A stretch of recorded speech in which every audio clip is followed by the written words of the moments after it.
하였습니다.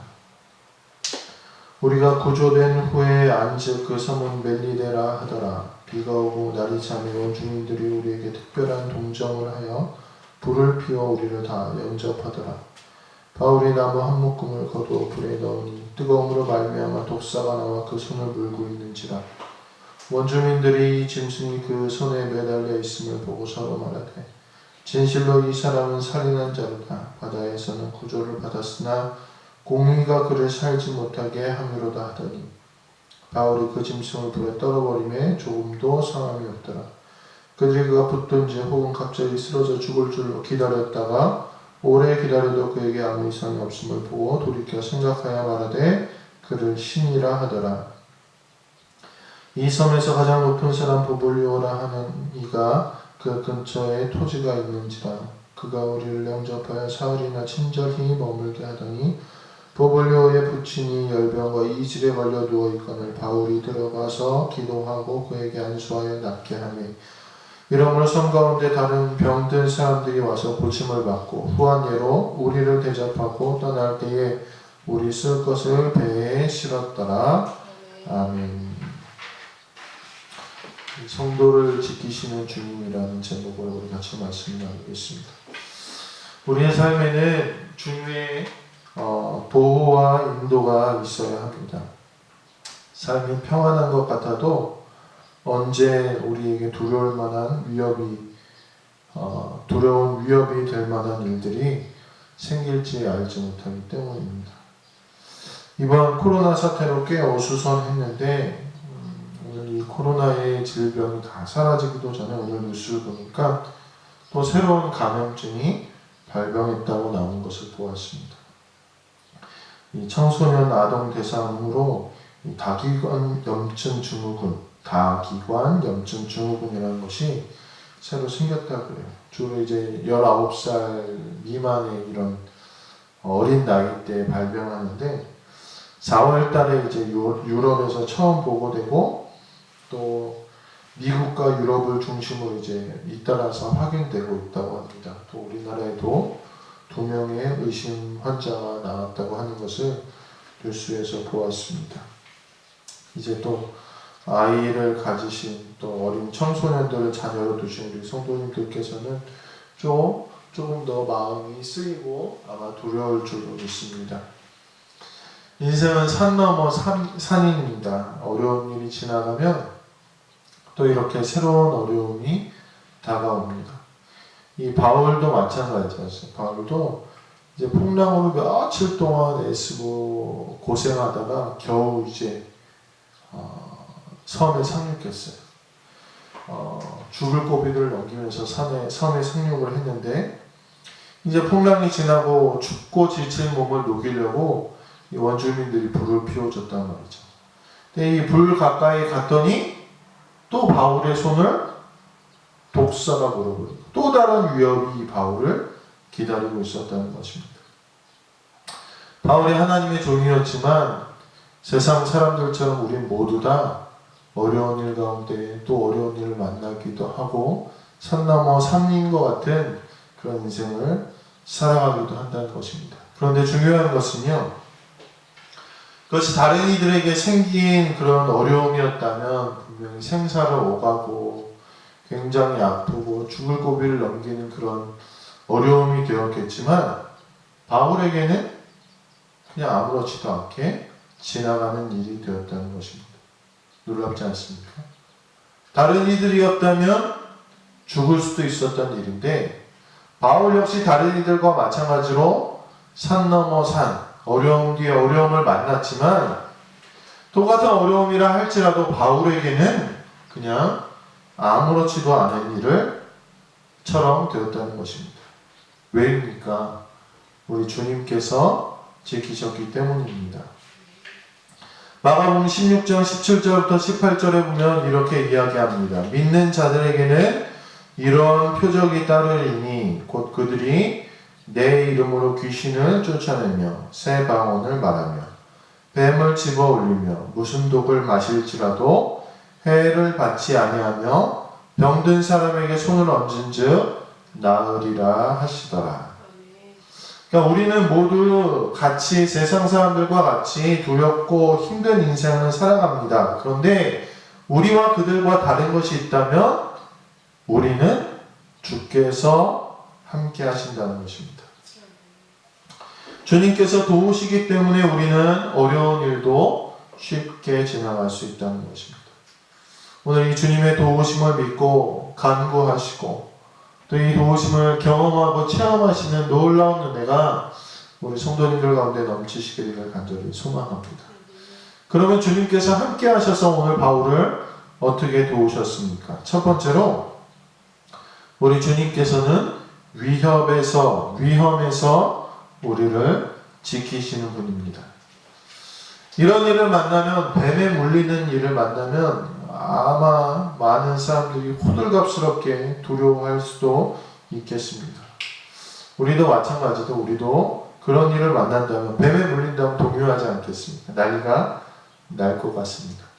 그런데 오늘 우리는 두려워할 필요가 없습니다. 왜냐하면 주님께서 그 위험을 지키시기 때문입니다. 뱀에게 물린 바울이 얼마나 놀랐겠습니까? 참 놀랐겠죠. 그런데 오늘 이 바울은 놀라지 않아요. 호들갑스럽게 어이구 뭐 이 뱀이야 이렇게 한 것이 아니라 의연하게 서 있습니다. 왜냐하면 이 사도 바울은 삶과 죽음 앞에서 이 사명 가운데 의연한 사람이었기 때문입니다. 5절에 보면 바울이 그 짐승을 불에 떨어버림에 조금도 상함이 없더라. 막 호들갑스럽게 난리친 게 아니라 바울은 그 위험한 상황에서 침착하게 뱀을 불 위로 던져버린다는 것입니다. 바울이 뱀에 물리고 사람들이 이제 바울에게 무엇인가를 기대합니다. 뭘 기대할까요? 이제 바울이 물린 데가 붓겠구나. 뭔가 독이 퍼지겠구나. 바울이 이제 비틀비틀하겠구나. 이 세상 사람들이 기대하는 게 있습니다. 그런데 바울에게는 그게 나타나지 않았다는 것입니다. 하나님의 신기하고 놀라운 능력이 오늘 바울을 지키시는 것입니다. 오늘 어려운 가운데, 환난 가운데, 두려움 가운데 우리 세상 사람들이 우리에게 요구하는 바가 있습니다. 기대하는 바가 있죠. 놀라겠거니, 이렇게 행동하겠거니, 당연히 어려운 일을 만났으니까 저들도 그렇게 하겠거니, 그런 어려운 일 세상적인 방법으로 대처하기를 세상 사람들은 기대할지 모릅니다. 그런데 바울은 그들의 예상과 같이 움직이지 않았다는 거죠. 오늘 하나님이 바울을 지키신 이유가 있습니다. 그는 세상 사람들과 같지 않고 그가 하나님이 원하시는 행동으로 의연하게 침착하게 단지 그가 행해야 될 바를 했다는 데 있다는 것입니다. 사무엘상 24장에 보면 다윗이 위협에 빠집니다. 누구의 위협에 빠지냐면 사울의 위협에 빠집니다. 그러니까 사울이 다윗을 잡으려고 군대를 이끌고 쫓아가요. 쫓아가다가 이제 다윗이 궁지에 몰려서 동굴 안쪽에 숨었는데 이게 웬일이에요? 사울이 그 동굴에 들어왔는데 잡으러 들어온 게 아니라 뒤를 보러 들어왔어요. 응가를 하러 들어왔다는 거예요. 응가. 이쁘고 귀여운 걸 응가를 하러 들어온 거예요. 그러니까 이것이 위협의 반대로 다윗에게는 아주 절호의 기회가 되었다는 거죠. 그런데 다윗은 자신을 죽이려는 사울이 자기의 수중에 들어와요. 그리고 다른 이들이 얘기합니다. 다윗이요, 이거 하나님이 주신 기회 아닙니까? 당장 저 사울을 잡으십시오. 그런데 다윗이 그 친복들의 말을 듣지 않고 사울을 살려주는 모습이 나옵니다. 자신을 또 위협할지도 모르는 그 잠재 요소인 그 사울을 그냥 살려주고 믿음의 길을 갑니다. 왜입니까? 이 다윗은 하나님이 다시 자신을 지켜주실 거라는 믿음이 있었기 때문입니다. 또 다시 자신을 지키실 하나님을 신뢰했기 때문에 다른 사람들의 말을 듣지 않고 다른 사람들의 기대대로 행동하지 않고 의연하게 그는 신앙의 길을 걸어갔더니 어떻게 됐습니까? 26장에 사울이 또 다윗을 죽이려고 쫓아와요. 그런데 그 밤에 다윗이 사울의 그 처소에 창만 꽂아놓고 다시 살려주고 돌아옵니다. 그때도 아비새라는 장수가 다윗에게 사울을 죽이자고 얘기했는데 자기를 죽이러 온 사울을 그는 살려줍니다. 두렵지 않았겠습니까? 오늘 또 살려주면 저번에 한번 살렸을 때 오늘 또 잡으러 왔는데 오늘 또 살려주면 내일 또 잡으러 올 거라는 그런 불안감이 있지 않았겠습니까? 그런데 다윗은 아비새의 말을 듣지 않고 다시 자신을 지켜주실 하나님을 신뢰하고 믿음의 행동을 의연하게 했다는 것입니다. 결국 다윗은 이스라엘의 왕이 되었고 하나님이 그에게 주신 사명과 약속을 성취하는 사람이 되었다는 것입니다.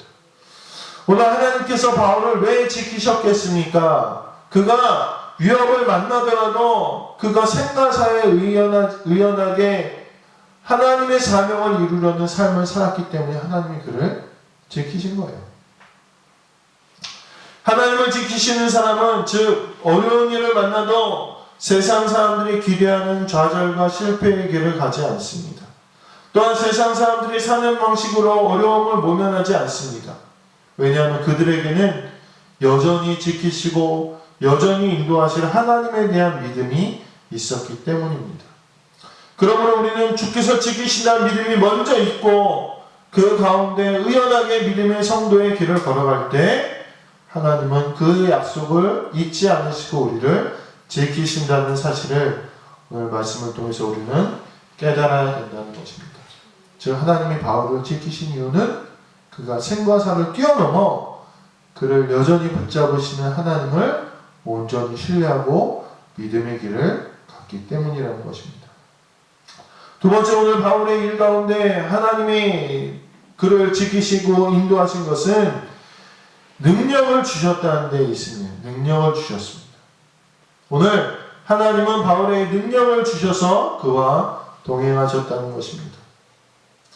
바울의 신분은 섬에 상륙했어도 죄수의 신분이었어요. 아주 하찮은 사람이었습니다. 오죽했으면 군인들이 섬에 상륙할 때 이제 헤엄쳐서 건너야 되는데 헤엄치고 건너기 전에 죄수들 다 죽이자고 했어요. 왜냐하면 헤엄치다 도망갈 수 있으니까. 근데 백부장이 바울을 지키려고 죽이지 말자고 해서 살아난 사람이 바울이에요. 그러니까 바울의 목숨은 정말 섬에 상륙했지만 파리 목숨보다도 못한 그런 언제든지 죽을 수 있는 그런 입장이었다는 것입니다. 그런 상황에서도 바울은 그가 해야 될 일을 잊지 않았습니다. 여전히 죄수의 신분이었지만 언제 죽을지 모르지만 좌절하지 않고 어려운 가운데서도 자기가 해야 될 일을 했다는 것. 어려운 가운데서도 했으니 하나님의 능력을 경험하는 것입니다. 반대로 어려움에 좌절하여 내가 해야 될 일을 하지 않는 사람은 하나님의 능력을 경험할 수 없다는 것. 하나님이 지키시고 인도하심을 경험할 수 없다는 것입니다. 마태복음 25장 24절부터 25절에는 한 달란트 받은 종의 이야기가 나옵니다. 그가 이렇게 이야기하죠. 주인이여, 당신은 굳은 사람이라 심지 않은 데서 거두고 해치지 않은 데서 모으는 줄을 내가 알았으므로 두려워하여 나가서 당신의 달란트를 땅에 감추어 두었었나이다. 이 한 달란트 받은 종은 남들보다 적게 받았어요. 또 주인이 뭔가 요구할까봐 부담되고 두려웠습니다.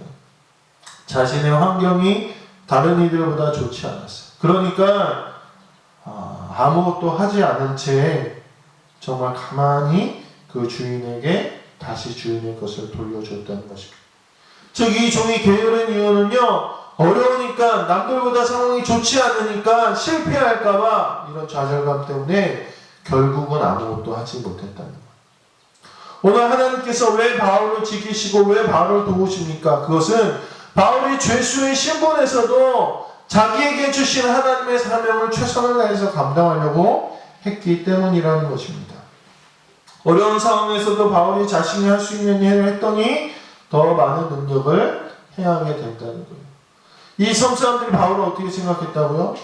이게 큰 죄수가 아닌가 그렇게 처음에 생각했어요.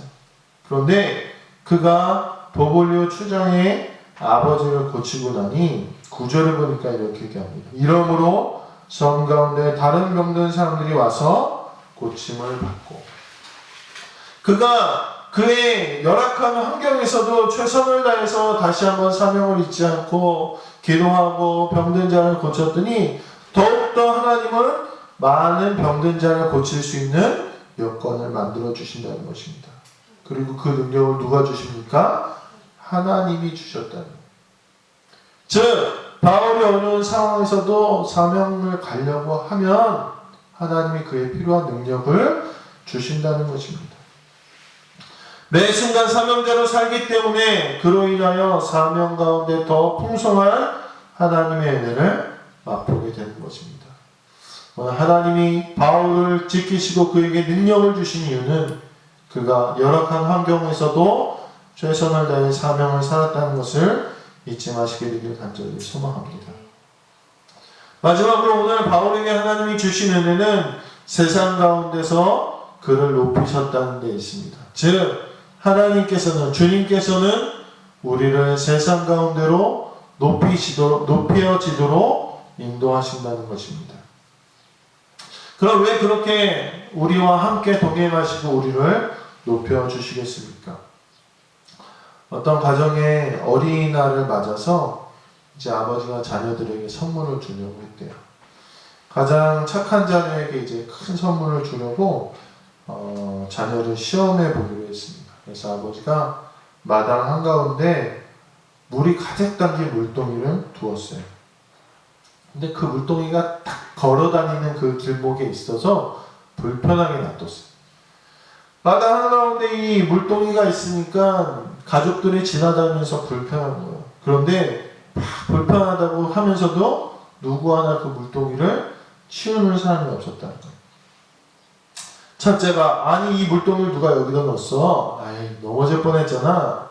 둘째가 야 그러게 말이야 나도 넘어질 뻔했어. 이렇게 불평했습니다. 그런데 가장 어린 막내가 지나가면서 그 물동이를 봤어요. 그래서 이 막내가 그 무거운 물동이를 낑낑거리고 가까스로 치웠어. 치우고 났더니 그 물동이 밑에 종이 한 장이 떨어져 있는 거예요. 야, 이상하다. 무슨 종이지? 그리고 그 종이를 들어서 읽어봤더니, 읽으려고 이렇게 탁 폈더니, 방 안에서 형들이 이걸 본 거예요. 다 같이 몰려나서, 야, 그거 뭐야? 그리고 다 달려와서 그 종이를 함께 읽게 되었습니다. 그 종이에는 이렇게 써 있었다고 합니다. 사랑하는 아들과 딸아, 이 편지를 발견한 너는 참으로 착한 아이다. 아버지가 지금 밖에 나가면서 너희들에게 줄 선물 살 돈을 어머니에게 맡겨두었다. 이 편지의 임자가 가장 큰 선물을 차지할 것이며 오늘 어머니의 사랑을 독차지할 것이다. 이 물동이를 치운 내 자녀에게 이렇게 썼다는 것입니다. 우리가 어떻게 하면 하나님께 인정받고 또 하나님께서 우리를 인정하시겠습니까? 그것은 새롭거나 특별한 방법이 아니라 사명대로 사는 사람을 하나님은 높이신다는 것입니다. 10절을 보니까 후한 예로 우리를 대접하고 떠날 때에 우리 쓸 것을 배에 실었더라 이렇게 이야기하고 있어요. 즉 성사람들이요 바울이 그렇게 하나님이 지키시고 하나님이 능력을 주시니까 성사람들이 저절로 바울을 높이게 되었다는 거예요. 그런데 성사람뿐이겠습니까? 오늘 바울을 호송하던 그 로마 군인들 벳사람들도 모두 그 상황을 보았다는 거죠. 파송할 때 바울이 모든 물자를 다 바다에다 버리라고 했는데 오늘 그로 인해서 다시 그 물자들이 충족되는 것을 사람들이 봅니다. 바울이 사명대로 살았더니 하나님이 바울을 높이셨어요. 그것이 하나님이 함께하는 사람의 모습이라는 것입니다. 그러므로 오늘 본문은 사명대로 살면 이 먼저 앞에 나오는 거예요. 우리가 사명대로 살면 하나님이 위협에서 지키시고 우리가 사명대로 살면 하나님이 능력을 주시고 우리가 사명대로 살면 하나님이 우리를 높으신다는 것입니다. 그렇다면 왜 하나님은 바울에게 이러한 특별한 은혜를 그가 사명대로 살 것을 어떻게 아셨겠습니까? 그의 삶의 태도가 늘 사명 가운데 있었기 때문입니다. 오늘 우리는 바울의 모습을 보면서 중요한 한 가지 사실을 알 수 있습니다. 그는 언제 어디서든지 복음을 전하는 사람이었다는 것입니다. 바다에 빠져도, 뱀에 물려도, 어려운 일을 만나도 그는 그의 삶을 통해서 복음 전하는 사람, 사명자의 삶의 모습을 하나님께 보여드렸습니다. 그래서 하나님이 바울을 지키시고 바울을 능력을 주시고 바울을 인도하신 것입니다. 중국에는 참 짝퉁이 많잖아요. 그렇죠? 언젠가 이 중국산 식품에 대한 이런 짝퉁 기사가 많이 나왔어요.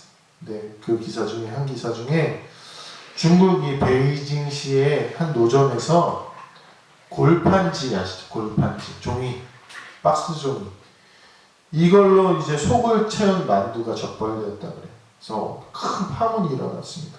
보도에 따르면 이 판매업자들이 이 수산화 나트륨을 이용해서 골판지의 색깔을 바꾼 다음에 다진 고기하고 혼합해서 약 10분간 삶았다 그래요. 이 과정을 거쳐서 만들어진 만두는 정상적인 만두와 거의 구별이 되지 않았다고 그렇게 기사가 났어요. 나중에 또 기사가 나왔어요. 어떤 기사가 나는 줄 아세요? 이 가짜 골판지 만두에 대한 이 기사가 또 가짜라는 기사가 났다고 합니다. 가짜가 많은 중국인 것 같아요. 뭐 한 나라를 제가 지칭하는 건 아닌데 우리가 하나님 앞에서 그렇게 하나님을 잘 속이지 않습니까? 매번 하나님을 산다고 이야기해요. 아유 나는 사명대로 산다고 이야기해요. 하나님 나 사명대로 삽니다. 근데 실제로는 그렇게 살지 못할 때가 많이 있다는 거예요. 맨날 하나님 사명대로 살다고 하면서도 나를 위해 사니까 하나님이 함께 하시는 체험이 없다는 거예요. 힘들 때 어려울 땐 기도합니다. 아유 하나님 나 좀 도와주세요. 그런데 그 어려움이 지나면 배반한다는 거죠. 그렇게 하나님을 찾고 기도하다가도 인생이 조금만 편해지면 나태하고 즐거움을 찾기 때문에 사명과는 멀어집니다. 그런 우리이기 때문에 사실 하나님이 우리와 함께 하시지 않는 거예요. 우리를 지키시지 않는 거예요. 우리에게 능력 주시지 않는 거예요. 위기를 보면 또다시 자신을 위해 살 것이기 때문에 하나님은 우리와 함께 하시기를 원하지 않으신다는 것입니다. 오늘 우리의 삶이 오직 하나님께 영광 돌리는 바울과 같은 사명을 위한 삶이 있다면 오늘 주님께서는 바울과 같이 우리의 순간순간에서 돕고 지키시고 인도하신다는 것입니다. 두려운 가운데서도 지키신다는 믿음을 가지고 의연하여 믿음의 행동을 하고 어느 순간 어느 환경에서든지 사명을 잊지 말고 힘쓰면 하나님은 그런 우리를 지키시고 능력을 주시고 높여주신다는 것입니다. 오늘 우리가 말로만이 아니라 정말로 사명자의 삶을 살아가면 오늘 우리에게도 이 바울과 같이 지키시고 능력을 주시고 높이시는 은혜가 있게 될 것입니다. 오늘 이 사명자의 삶을 늘 기억하시고 필요한 능력을 주시고 어려운 일에 쉽게 넘어가게 하시고 높여주시는 주님을 기억하시고 이 사명자의 삶, 바울과 같은 삶을 살아가시는 우리 모든 성도님들 되시기를 주님의 이름으로 간절히 축원합니다. 기도하겠습니다. 하나님 감사합니다. 하나님께서 바울을 지키시고 능력을 주시고 높여주셨음을 오늘 본문 말씀을 봅니다. 그리고 바울의 삶이 늘 하나님을 향한 사명에 그 삶에 초점이 맞춰져 있다는 것을 우리가 기억합니다. 하나님 우리의 삶도 하나님께서 지키시고 능력을 주시고 높여주시기를 원합니다. 우리가 매 순간순간 바울과 같이 주의 사명을 잊지 않고 믿음으로 살아가는 저희들에게 함께하여 주시옵소서. 감사드리며 예수님의 이름으로 기도드렸습니다. 아멘.